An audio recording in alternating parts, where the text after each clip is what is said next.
So, I heard you're looking for a go-to source for entertainment. Wait for it. Gaming? Wait for it. Anime? Plus Ultra! Mr. Eric Almighty and Phil the Filipino? Yeah, they've got you covered. And all you gotta do is... wait for it.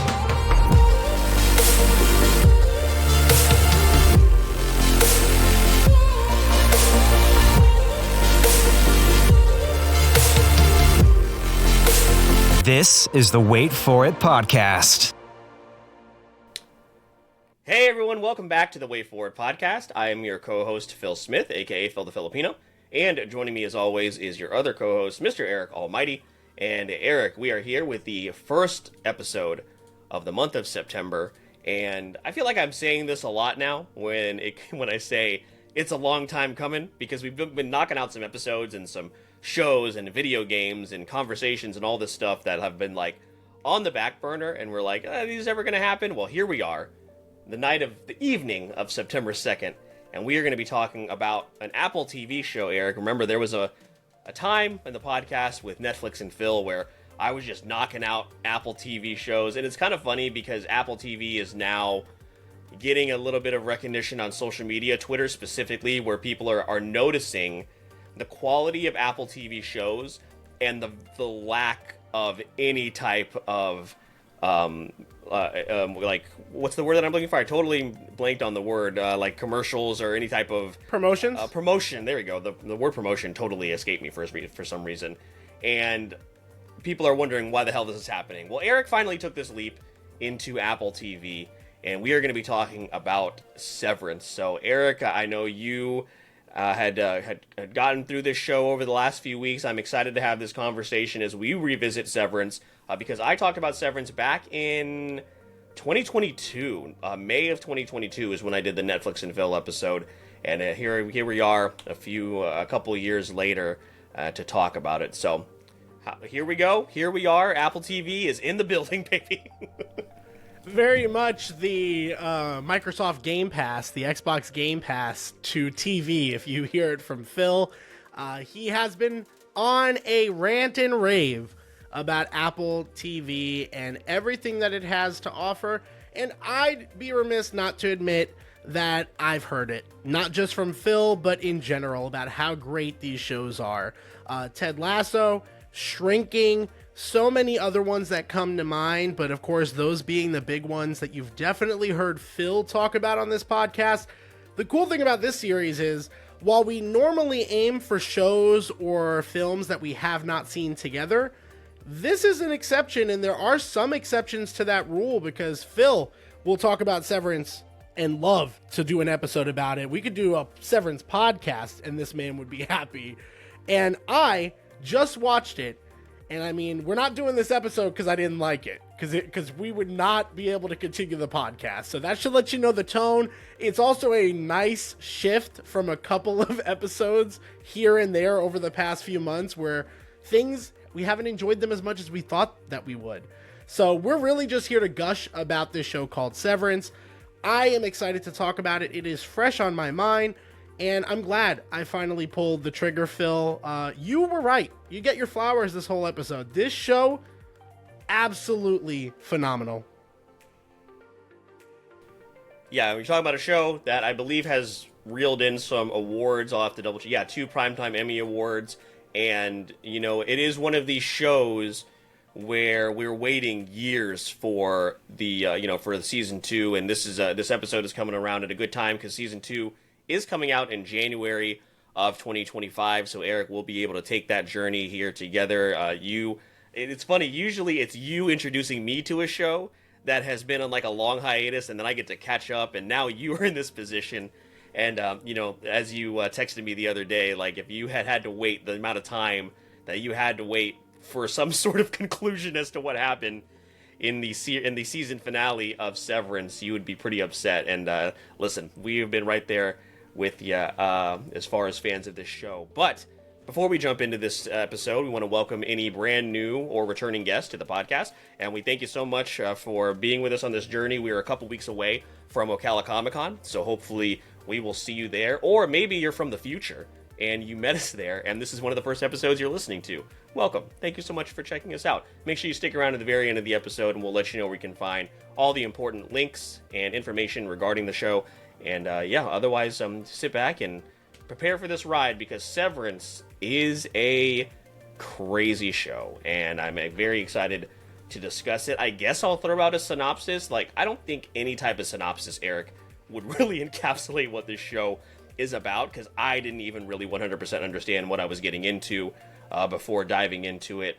The one here on Google says Mark leads a team of office workers whose memories have been surgically divided between their work and personal lives. When a mysterious colleague appears outside of work, it begins a journey to discover the truth about their jobs. So, Eric, one thing I mentioned in my Severance episode back when it came out in 2022 is just the fact that this came from the mind, partially, of Ben Stiller, right? We talk about Ben Stiller and we think about him, probably in our age bracket, we think about, Meet the Parents and films like that when it comes to Ben Stiller. So the fact that something like this came from his mind, along with the other director, I believe it's pronounced Ayo McCardle, and then throw in Adam Scott as a producer, and who we also know from a classic comedy, right, in Parks and Recreation, and throwing those people together and getting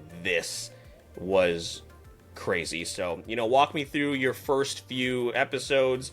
Were you a little, trying to figure out the vibe, or did it kind of pull you in right away with the mystery? So the one thing I will say for our audience before I get started, I'm going to challenge us to, and especially me, because of course I've just finally finished this, challenge us to kind of go at the pace of the show. So if you want to hear a little bit about the show and not too much about the mystery, stick around, but I would recommend going in blind, probably pausing here and coming back. Because we are going to talk about the show freely. The show has been out for a few years. Second season's coming up in 2025. So again, we're going to talk about the show pretty freely because we are late to the party.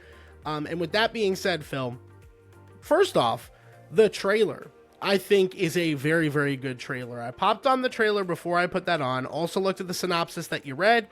And I feel like that kind of explained what I was getting into. I know you didn't think it offered too much, but I think it offered a pretty good glimpse into what I was seeing. Now, understanding how Severance works, all of that, that's what you're really diving into in that first episode. I think everything about the show, we're going to talk a lot about the characters, so I'm going to hold off on that. I got to say the aesthetic of this show is the first thing that really stood out to me. I mean, this show is this is cinema. This is absolute TV cinema at its finest. It's one of those shows, and I was trying to put my finger around this. It's one of those shows that when you're watching it, you know that there are Easter eggs that you missed, and you're excited about that, whether you dig them up in a YouTube video afterwards or upon multiple rewatches.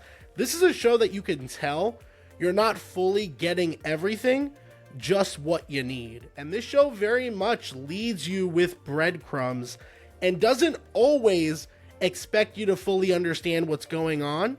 That can be really frustrating and could be frustrating to some viewers. For me, when it comes to a mystery, I absolutely live on that for my engagement of the show. And from episode 1, Phil, I mean, again, the show's just a straight vibe. I believe I mentioned this the first time around, but it's just very eerie in the best way possible. So once again, you're talking about how Severance really works. It seems like these innies, which you'll hear that term a lot here. Again, if you're here, we assume that you have watched the show, so you're hearing about this terminology, and Adam Scott is leaving the office, and it seems like he has no idea what happened for the rest of or during his entire day, and runs into Helly, and they don't even know each other. It does a great job throwing you into that mystery right away. You meet this really unsettling character, Eric, right, in Milchick, who I'm going to gush about a little bit later. I did that the first time around, but he is outstanding. Trammell Tillman, I think, is going to be a superstar in this business, so I am ecstatic to see more from him. But yeah, I think this is certainly one of those shows that lends itself to at least, I think, one more watch. I started it when I knew we were going to be doing this episode, and I only gotten through, I believe, 3 episodes, but I certainly plan on going back into it. So, yeah, Eric, just the unsettled nature of the characters and their actions and what's happening here that's persistent throughout the entire series, throughout the entire season. And again, like I said, in the best possible way. So I'm really glad you picked up on that vibe. I think cinematography-wise, this is right up your alley, which is why I kept banging the drum on you need to watch this. I don't know if you're going to like Ted Lasso. I don't know if you're going to... I don't really know if you would like Mythic Quest, but this is the one that I knew. I was like, this is Eric's vibe, and he's going to be into it. And that's why I threw... You know, you and I don't carelessly throw out comparisons to like a Breaking Bad or shows like that. That just doesn't happen with us. So I knew that this would be something that would draw you in pretty quickly, and I'm just giddy. We haven't even gotten... We were going to talk about Irving and Bert. There's so much to discuss. It's so good. I know. So that's why I went there, because I wanted to make sure I brought up that point. It always feels like the low-hanging fruit to bring up cinematography or how a show is shot in this sense. Not necessarily a movie, but this is almost like movie quality. Like, it's just, again, so good. And there is so much happening behind the camera. Even if you're not a film buff or you don't fully know how much goes into making a TV show, when you look at this show, you could just tell there's a lot. There's a reason why on the wall there's this thing there. There's a reason why this person is standing where they're standing in the shot. Like, those are the type of things that you don't even have to go to school for. This is the type of show that brings that thought out of you. And I just had to start there. But, Phil, the characters are fantastic. I can't remember a show where, recently anyway, that I just love, and I mean love, the entire core cast. And that doesn't just mean your 2 or 3 main characters. We're talking about those core supporting characters that are in the show as well. Just kind of starting off with our main 4. Obviously, you have Mark, Dylan, Helly R, and then you have Irving. Man, what a great quadruple of a cast. It's just so good. I love all of them. And I will say, there are characters from the beginning you're not sure how you vibe with.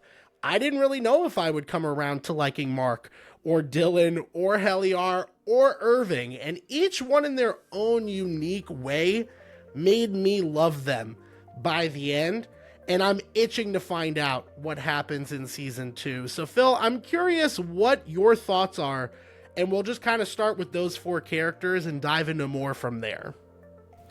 Yeah, Mark with Adam Scott, and he's done a lot of dramatic work since Parks and Recreation. It feels like a little bit disrespectful to just remember him as Ben Wyatt, but that's such a good character, and he's so great. So I was very much intrigued by Mark from the get-go, because you're really wondering about the mystery of his past and what happened with his wife, and he's trying to approach this relationship with Helly a different way than Petey did, right? So because he gets thrust into this management role that he necessarily, I don't even know if he really wanted that role, and obviously he's upset that his friend is gone. So you get to meet Petey in the first episode. So I was very much intrigued by Adam Scott, because I wanted to see him in this more serious role. So he pulled me in right away. We give a lot of shit and warranted shit to the Transformers franchise because it's awful, but John Turturro has always been really entertaining. So Irving playing this like straight-laced, by-the-book company man just worked very, very well. And before this, Zach Cherry, right, Eric, was the guy from Shang-Chi, right? Like, he was the guy with the phone on Shang-Chi, and for him to deliver this performance and show, like, holy shit, this range is out of control. So I agree with you that the core 4 characters, because they have such amazing chemistry, which is an overused term, but like when it's radiating off the screen, what else are you going to say? So they nailed it with those 4, and again, I'm gonna let this segue into when I want to talk about Milchek, but I didn't want to answer that first question. And yeah, the main four of the cast, especially by the end, you're just rooting so hard for them, and you love them so much. And yeah, they're fantastic. Yeah, and again, I figured those like supporting characters are ones we're going to talk about. One of the first things you and me said to each other is you were just like, so Bert and Irving, huh? And like we just knew what that meant. So I know we're going to jump into it. Some of the other characters, there's just so many good ones. Devin, Miss Casey, Milchek, Rickon, Bert, Petey. They're all so good for what they bring to the show. I will say for Milchek, because I know that's your guy. So good, so fantastic. I love it. He would just go from like just dancing, having a good old time, and then having the most hell of a dancer, and then having the most stern, unsettling look. And then he's sprinting like a football player down the halls, like absolutely unsettling. But I also really liked, obviously, Miss Cobell, or Miss Selving, as we also know her by, just a lot there that we are still not aware of as far as intent, her reasoning. And that's kind of the thing, Phil, with a lot of those supporting characters. But we learn a lot about the core four, but with those supporting characters, I'm like dying to learn more about them if they execute it in the same way they do with the main four. Because again, and this will be a little jumping all over the place, but Mark obviously has a huge arc from start to finish with this show. It's really, really big. Helly R is a character I don't really like at first, honestly. And then there is that moment, that very triggering moment in the elevator that like, oh, she has some resolve. Like she's not, like there's a point of no return there. You also have Irving and everything with Bert. I can't wait to talk about Irving and Bert. We will dedicate the right amount of time to Irving and Bert. And Dylan, I mean, the moment he finds out what's on the outside, which that revelation that could even happen, we'll get there. The fact that even happens was wow, just amazed me. So all these characters had that defining moment that for me turned me around on them from saying I don't quite get them or I'm still trying to understand them to I'm rocking with them 110%. So I think we got that with the main cast. We've got glimpses of that with the supporting cast. They're all fantastic, but I can't wait to learn more. Yeah, to bring it back to Cobell, you know, like you said, we're just so unsure of what her intentions are, and like kudos to her for the incredible work that she does in this role, because she's playing two different characters, right? And that's Patricia Arquette. You know, she's playing essentially two different characters. And the performance that she delivers is outstanding. Again, to bring it back to Milchek, like Eric, you and I have worked in corporate America for a while. There's that guy, right? That is just like the rah cheerleader, but then like when you piss him off, you're like, oh, I didn't know that side of this person existed, and now I'm very uncomfortable around you. Like that guy exists, and you know, while this is not a direct shot at, it is kind of a direct shot at the current like working environment here in the United States. Like that's what it's tackling here, with obviously much deeper themes, but like everybody that's worked in an office has known a Milchek that has been like the right hand guy to kind of keep everybody in line, which is why the things you mentioned there, why his performance was so unsettling and just so outstanding to watch. But yeah, the sister, the brother-in-law, hilarious character, like delivers has outstanding delivery on his dialogue. So many things that again back then, whenever we're putting out why you should watch in Netflix and Phil, so many things that we don't really have time to address because we're trying to keep them relatively short. So I'm glad we have this long form episode to really discuss it. I'm going to deviate here a little bit, and maybe I should have saved this conversation for the end of the episode, but I just want to ask you now, would you sever? Is this something that's that would be appealing to you, do you think? It's so interesting to see that, like, upon reflection, like, of what these characters go through. I feel like I have grown a lot because of my 9 to 5. Like, you know, we talk about a lot of the things I've had to adapt and had to learn to, and sometimes I've had to be the hoorah guy. Luckily, I have not had to be the, hey, you did a great job, here's a pizza party guy, which again, I feel like that was the only thing missing. If I could criticize this show at least once, it would be there was no pizza party, totally unrealistic. Well, they got the dance party, and then they got the, not they the got, waffle like, party, eggs? but they got eggs, the egg party. Yeah, highly sought after, that egg party. Waffles and eggs? No, it should have definitely been like Domino's pizza. Okay, the cheapest pizza they could find, Papa John's. So, yeah, no, I feel like I've learned a lot from my 9 to 5. This show makes you think about stuff like that, though. So, like, I didn't know you'd ask that question, but I was kind of prepared in the sense of, like, would I do that? I don't know. I would like to be disconnected and just be back to my normal life. There are days. There are days. But I don't know. I just think that I think that with that there would be so many consequences. It doesn't look like any of these characters are rejuvenated going back home. You know, they still feel the workday. If anything, I more envy the severed versions of them, because at least, I mean, they know they got sleep. You know, they may not feel it, and there's also a kind of drawback on that, but they actually like get the rejuvenation of it. They start off fresh. So I don't know.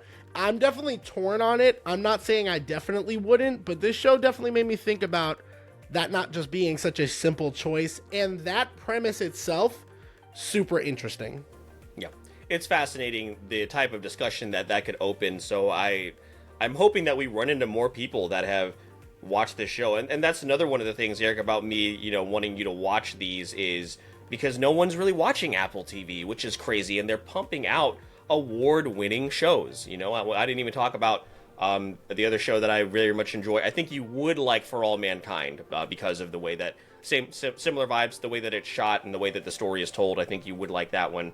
But yeah, it is it's crazy. I'm hoping that with season 2 right around the corner, that maybe more people are jumping into this and seeing what all the hype was about, because you know, back in award season, obviously that hype was certainly there for Severance. So, Eric, here at this point, you know, we already talked about some branching storylines that we want to address. So I'll just throw it back to you. Which one do you want to talk about first? Because there's so much going on here. The revelation about Miss Casey being Mark's supposedly dead wife, and that was obviously an insane reveal, and an insane reveal within a bunch of other insane reveals, which is just a crazy thing when it comes to a TV show. Yeah, there's a lot. We're going to get into reveals and stuff. I feel like we're going to get there. Let's just jump into the Bert and Irving talk, because, again, I want to talk about these two so badly.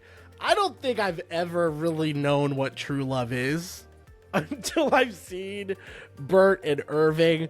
And, Phil, it's so crazy because I know this is like a hot button topic still in 2024 for people. I don't care. If it feels natural, then it feels natural. You love who you love. Phil, this show, these two characters, absolute fireworks the moment they look at each other. I don't know that I've ever experienced it with same-sex or different-sex characters or any characters in general. The closest I could tell you is like how I feel about Your Name.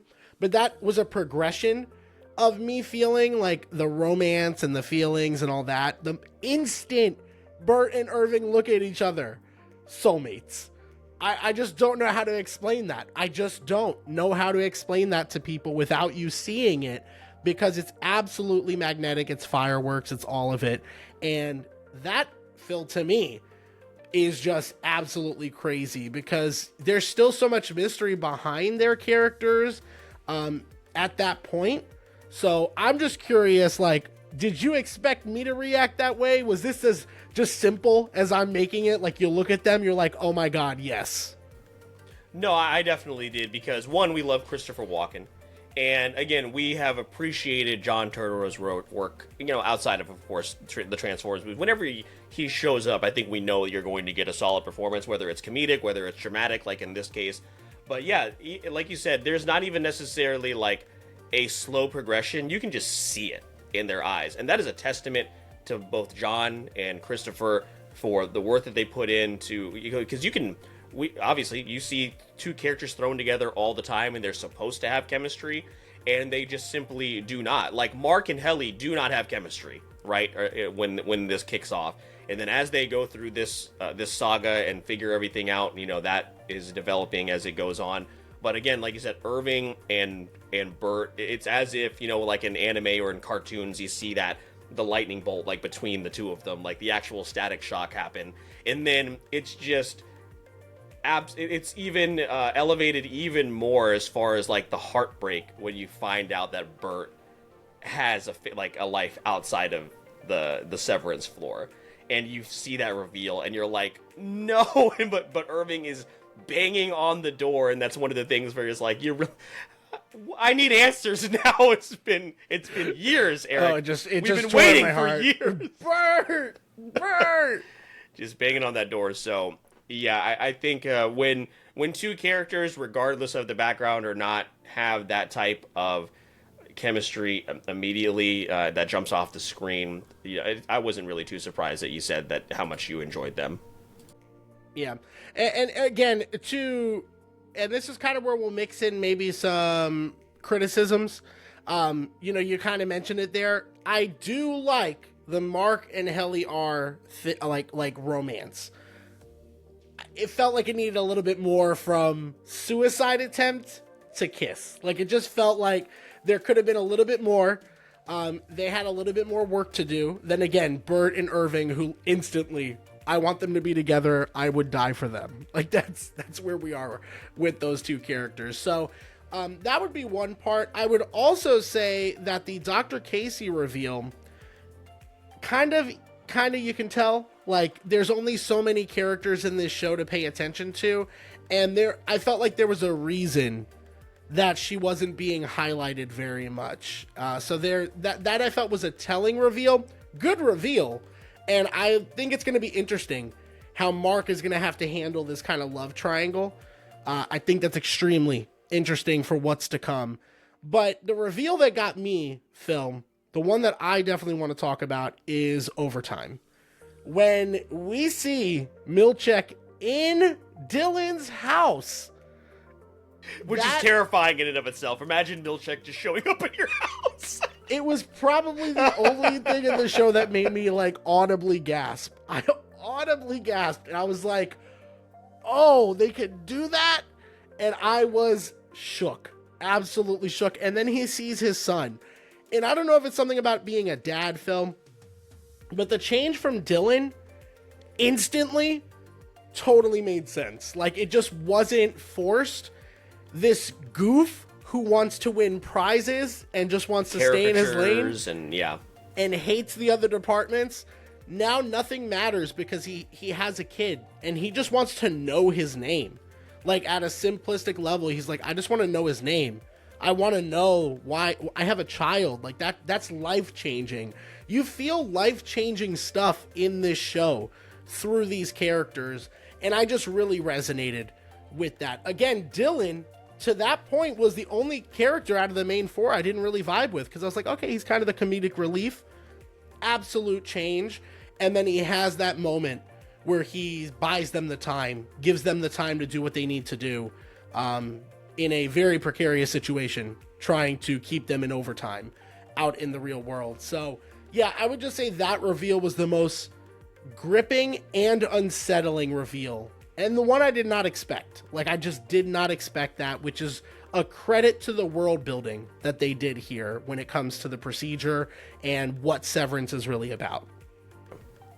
Yeah, and I'll take this opportunity to also to just shout out multiple Apple TV shows that do very, very good character work, because, again, like you said, Dylan is pretty straightforward. He wants caricatures. He wants the most credit. He wants the waffle party. These are his goals. And then, like you said, that the huge reveal where you find out that they can activate this at any time, and the most terrifying, handsome, muscle-bound man can show up in your closet at any time and just do this. Fantastic. And there are characters littered throughout Apple TV that do that, as far as they seem pretty one note in the beginning. Jamie Tart, I've talked about that in Ted Lasso. There are characters in for all mankind that constantly flip back and forth in terms of who you're rooting for and who you think is an asshole. And yeah, like Zach Cherry, to see him deliver this performance and flip that switch, pun intended, midway through the season is outstanding. So yeah, it was a huge reveal for us too when me and my sister and brother-in-law were watching through it the first time, because it is, like you said, just outstanding writing, and it takes a lot for us to be surprised. I think for modern audiences in general, like a lot of us aren't really surprised by anything anymore, and we see things coming from a mile away. This was not one of those things.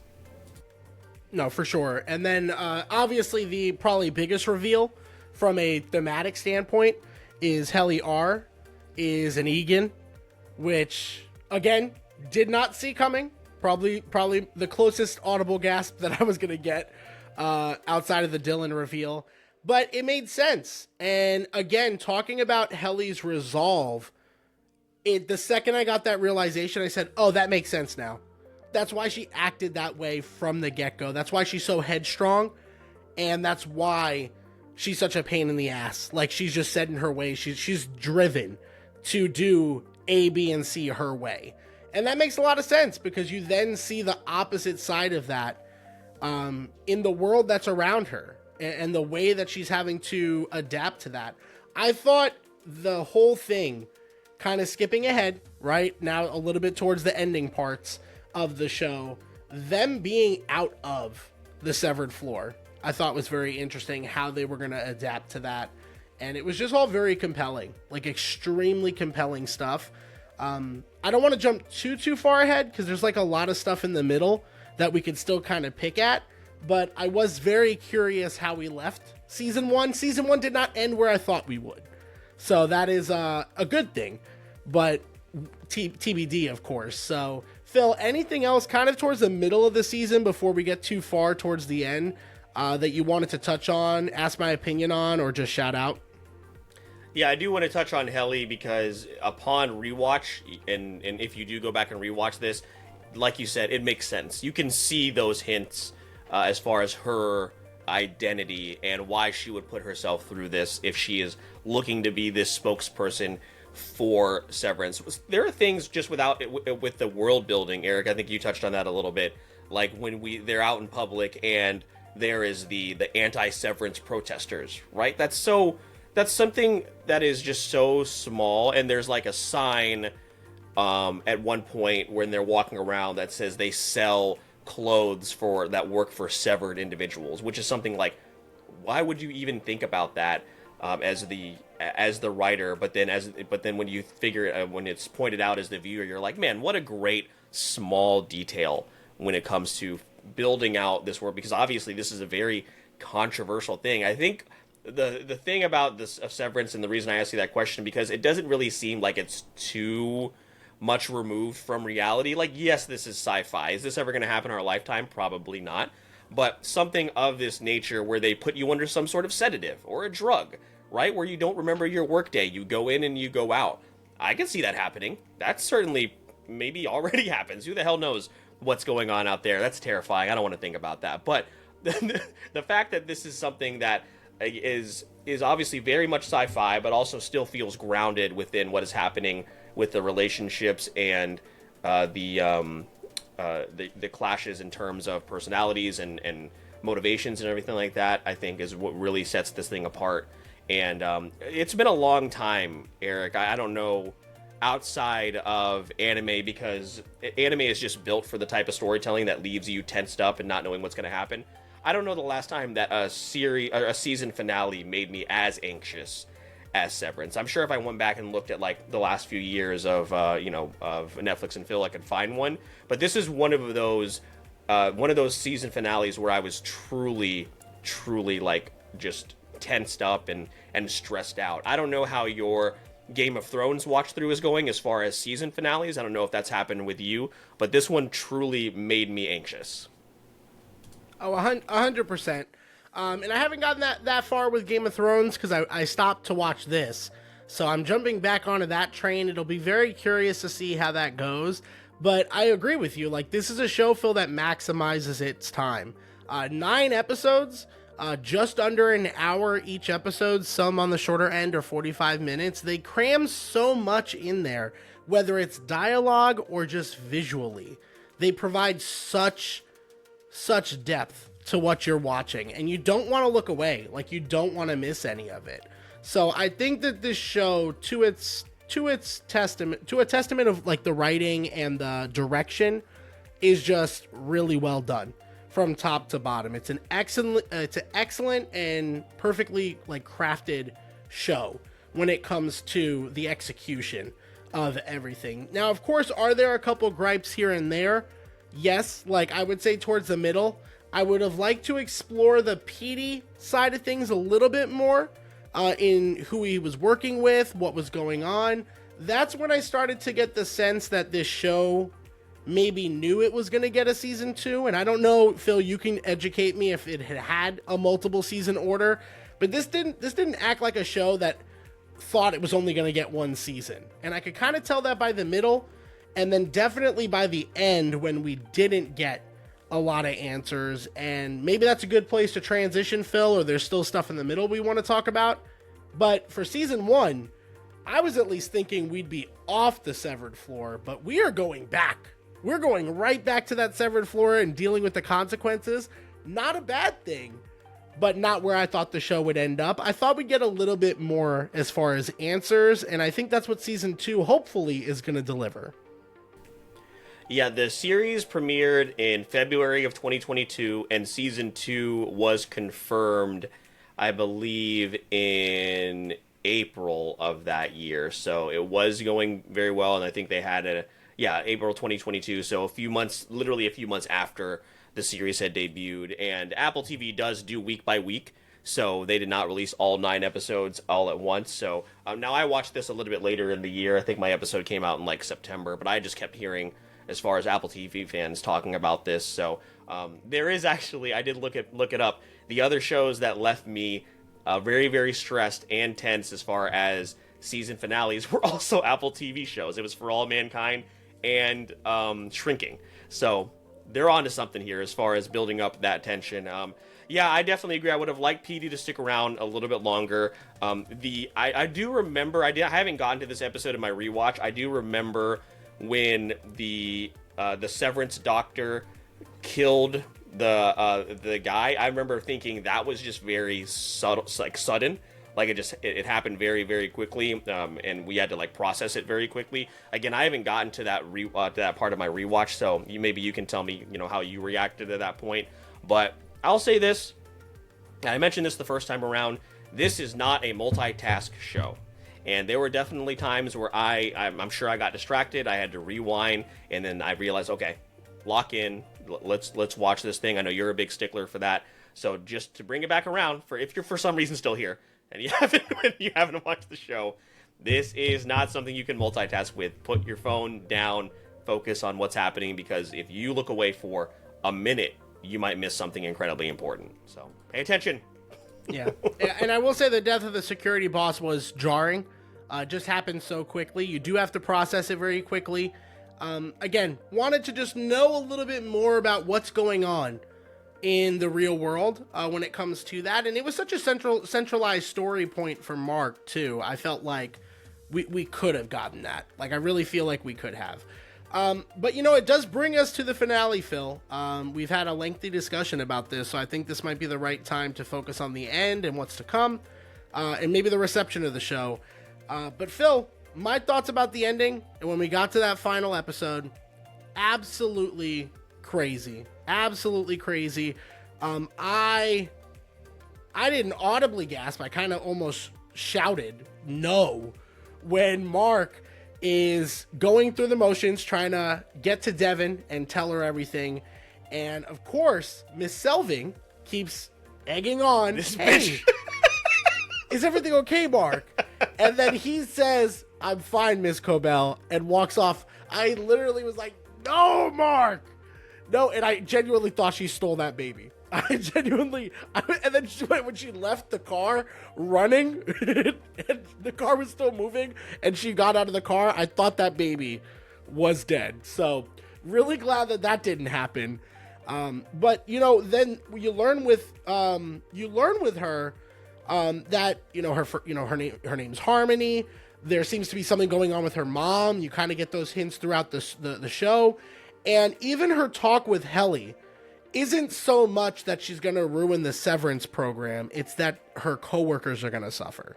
And I just thought a lot of that was really interesting to set her up as a character for season 2. Obviously, she gets fired, and she doesn't take that very well. But now, kind of maybe got her way in after basically saving everyone's ass. So I'm very curious to see how that works. How does her relationship with Mr. Milchick continue forward? Everybody now back in the severed floor. How is that going to work? Helly R and now her Egan version in real life. How's that going to work? All interesting stuff that they definitely left off on. And of course, you also then have Irving at Bert's door. That's going to be tragic. You have Mark shouting out she's alive. And Devin, I'm assuming, is going to put those puzzle pieces together before he comes back too. So again, really interesting stuff. Just really super interesting stuff. A show like this has to keep you engaged, and it did do that. I just really am hoping the payoff is there, because I'm just scared. Anytime I see a show like this, scared that they're going to fumble it, please don't.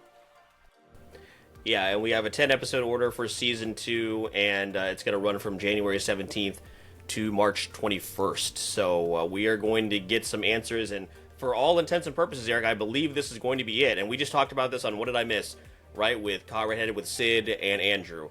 You got a story to tell? Awesome. Tell it, get in, get out, and leave it at that. So I think this has the opportunity to wrap up nice and tightly if they're able to do so. It helps that obviously the episode length is longer than a standard television show. So and then you have Milchick tackling Dylan, while he's in there doing his Spider-Man and holding everything together and being the hero that he is, trying to just figure out what his son's name is. And yeah, it is a art form to write a good season finale, and you can tell when it leaves its impact on social media. And while I was not watching this when it initially came out, it wasn't hard to go into social media and find people discussing the season finale of this. So really, really great. And like you said, just hope that they can pull it off. It does have one more episode than season 1. So season 1 had 9 episodes. Season 2 has 10. So this is a show that I just want to learn as much as possible about when it comes to the creative process and how they shoot things and why they put certain things there and what the colors mean and the juxtaposition of everything. And luckily the show's been out for a couple of years, so there's plenty of that on on YouTube now, which has been great and very helpful when I went in and prepared for this episode. So I did look into that, and I will say this is literally the nitpick that I wanted to forget. I kind of hate that I didn't think of it till now. Honestly, a lot of the show, stylistically and everything, made sense, but even after watching some breakdown videos, I got over the goat thing, the random goat thing in the middle where they run into that. I'm okay with that. That was fine. The room, the sex room scene with the dancing. The waffle party. The waffle party, I didn't get. Yeah. I'm still not 100% sure. Yeah, what's happening? It was there. The one thing that made the show feel like it was doing a little bit too much. Again, the show does a great job at being realistic and having a lot of themes that make sense. I just walked away from that scene being why did we need that? What symbolism was there? What was I supposed to get from that? I didn't really get anything. If anything, that makes me afraid we're gonna get a little too weird with where we're going. And I would like it to just stay within the realm of reality. Again, as much as a show about having a severed mind, will do. I would like it to stay a little bit more grounded. So, again, not worried, but I had that nitpick specifically I wanted to call out, and I just wanted to make sure it wasn't just me. You weren't going to say, you didn't get that? Yeah, so glad... you didn't understand the lingerie-clad... founder of Kier. Did you even watch the show? Did you even watch the show? God, yeah. So that was that's good to know. Yeah, and I think, we know because we have proof that I think audiences will will buy into a certain amount of weird, and I think that reflects in the Rotten Tomatoes score, which we'll transition to. So, because it has a 97% tomato meter score from critics, which isn't surprising, and an 87% audience score. And again, that is still very good. But I think there's probably that portion of the audience that may be checked out because, one, they're probably multitasking and not really paying attention.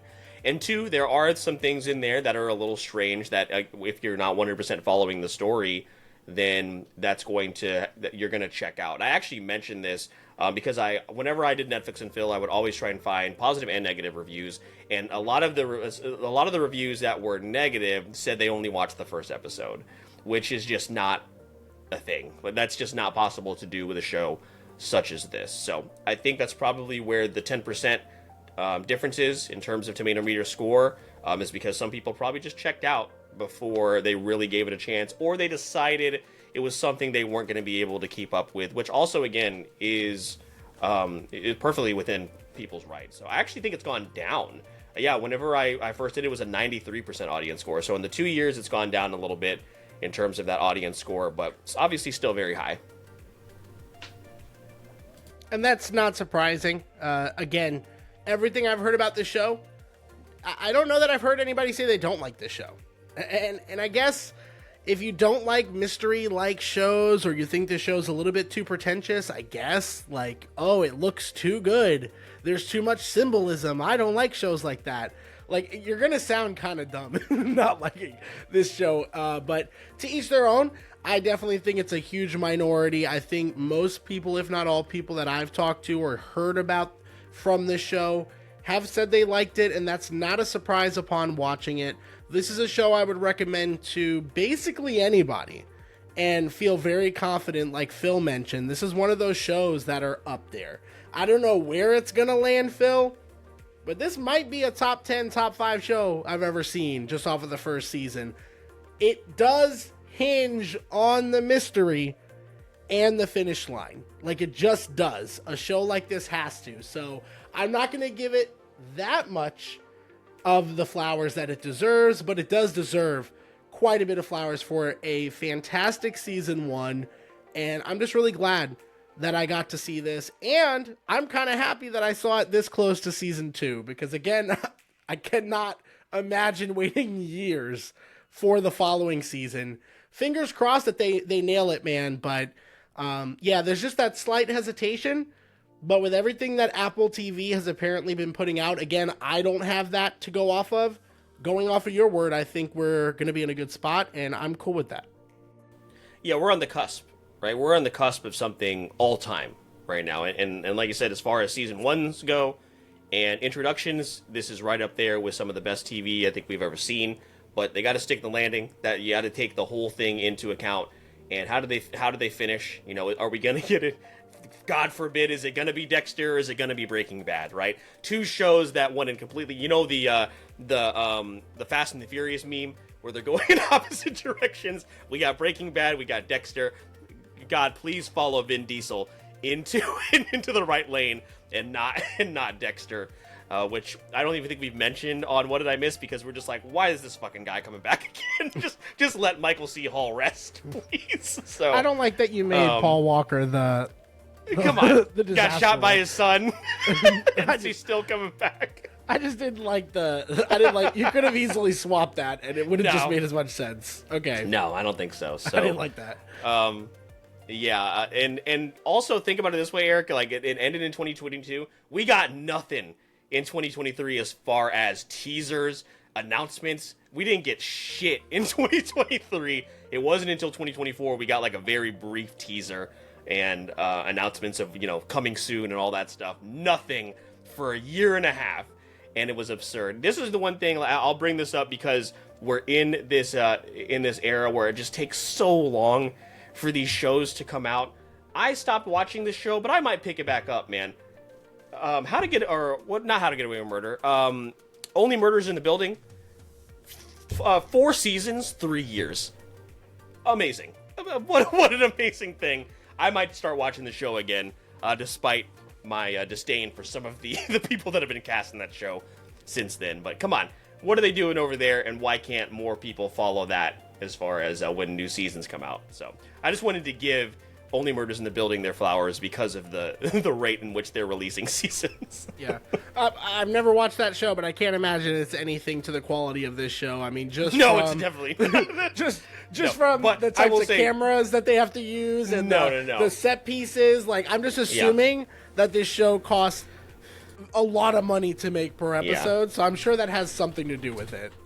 Yeah, but I will say, as far as Steve Martin and Martin Short, that is probably worth price of admission because those two are the best. But everything else is like, but no, it's definitely not the same in terms of where they're and the Severance building. That is a real building. I don't know, I can't remember where it is, but I think it'd be pretty cool and pretty eerie to go check out. But yeah, real on-site location. It's pretty cool. So. Oh, I'd do a tour of the Severed floor. No, for sure. Yeah, going through those white halls and getting completely paranoid. Severance building location. Let's see. It is in New Jersey. It's the former Bell Laboratories in Holmdel, New Jersey. All right, when are we going? Sign me up. Let's go. But So. yeah, no, this was good. I figured it'd be a little bit of a longer episode than some of our other ones. Just because, again, this has been a staple of the show. If you've been with us for a while, you know this has been something we've been actively talking about. Eric, when are you going to watch Severance? I'll get to it.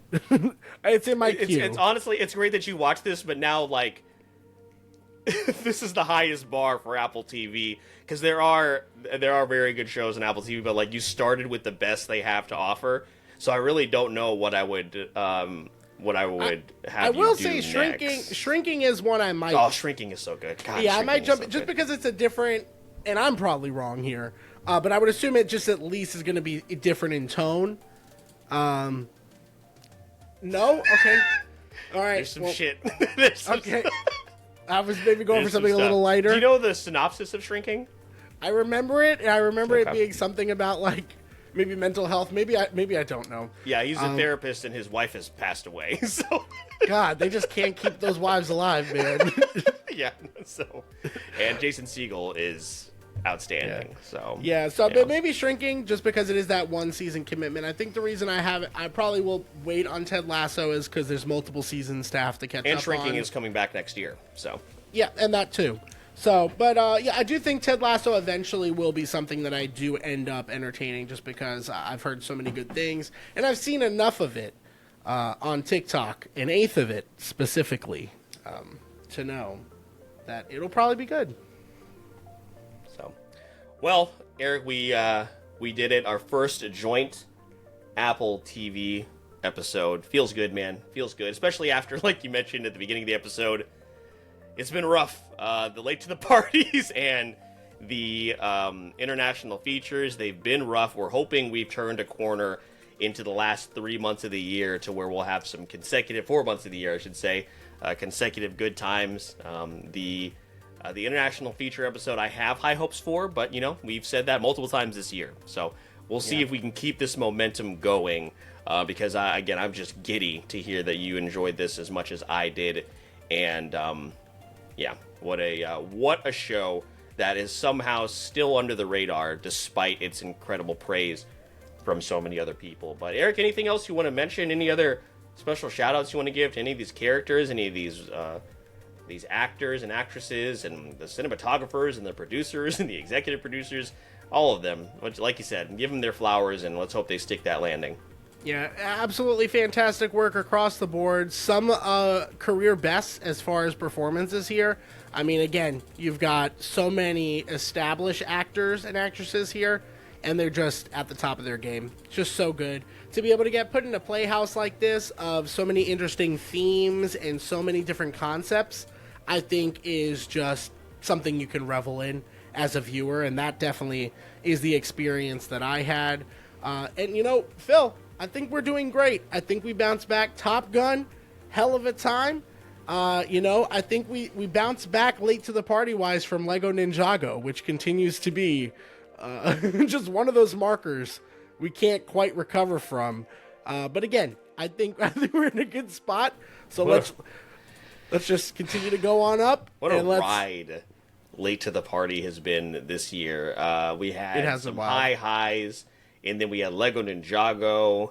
You made me watch Real Steel. I made you watch Real Steel, which was honestly, like, this kind of started with Spirited Away in December. We should have known we were in for like a crazy ride when it came out. God, Shin and then Godzilla we did was a Shin little rough. Godzilla in November. Holy shit! Yeah. The Bear, which I like kind of enjoyed, but not enough to continue watching it. So yeah, and then Nope was kind of like a hit or miss. So there was a weird stretch there. I think I'm gonna rewatch Nope, based on some things I've seen about it. I think maybe we were a little bit more harsh on it than we should have been, but we also held it up to his other two incredible films, and I think that's fair as well. But go watch Severance. If for some reason you did not listen to us and you stuck around for this episode, make sure you go watch Severance and take in what again is top tier television. So we appreciate everybody for sticking around for this episode, and again, maybe you even circled back, watched the show, and then listened to this episode again. We really, really appreciate you. Make sure you check the Linktree link in the show notes of this episode. You'll find everything that you need, including our entire episode library. The month of September, totally stacked. And then, as I mentioned in the beginning of the episode, we are, 2 weeks away from Ocala Comic-Con, and there are some big-time guests. We're going to be there in a smaller capacity than some of our other shows, but we still will be there hanging out with all of you. We hope to see some of you there. If you want to support the show, you can do a couple of things. Well, first, you can find us on social media, the most important ones to follow us on being Instagram, TikTok, as well as our Discord page. You can also find us streaming on Twitch. There are going to be a little bit of changes to the schedule because football season is coming up, and some of you may know I also host a Jacksonville Jaguars podcast, so there might be some changes there on the horizon, but we will definitely let you know. You can also head on over to Apple Podcasts, Spotify, wherever you possibly can, YouTube.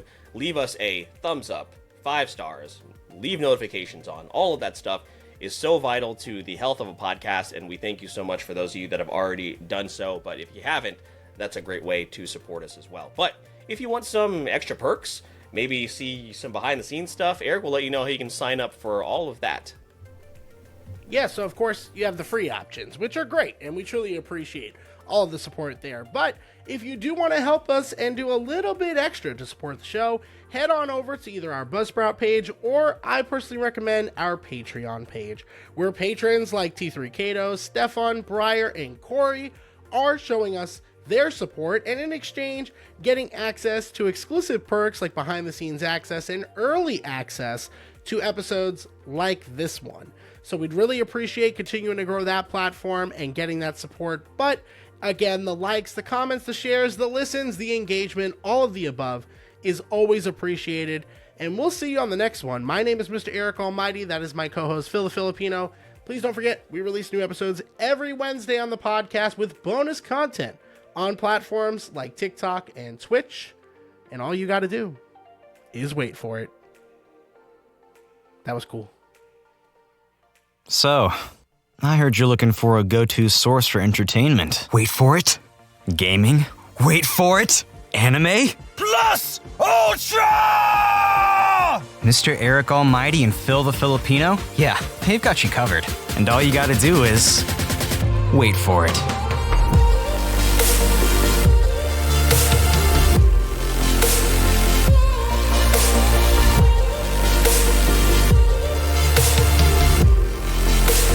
This is the Wait For It podcast.